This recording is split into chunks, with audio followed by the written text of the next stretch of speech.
Hello friends, welcome back to my YouTube channel. তোমরা সবাই কেমন আছো? আশা করছি সবাই ভীষণ ভালো আছো, আর আমিও অনেক ভালো আছি। তো ডিমের এই রেসিপিটা আমরা আগে কখনো বানাইনি, এই প্রথমবার বানালাম। কেমন লাগছে তোমাদের জানিও। তোমরা বাড়িতে অবশ্যই বানাবে, আর বানিয়ে আমাকে অবশ্যই জানাবে কমেন্টে যে কেমন লাগলো।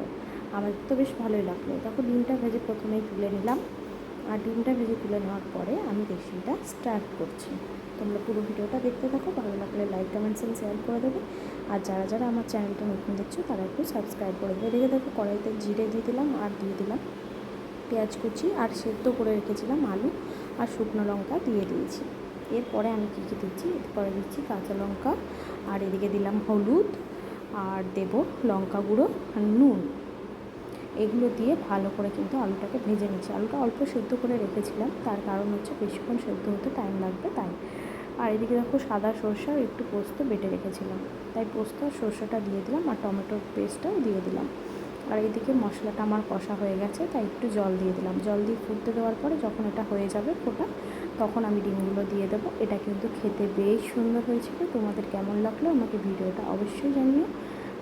বাই বাই, দেখা হচ্ছে পরের ভিডিওতে।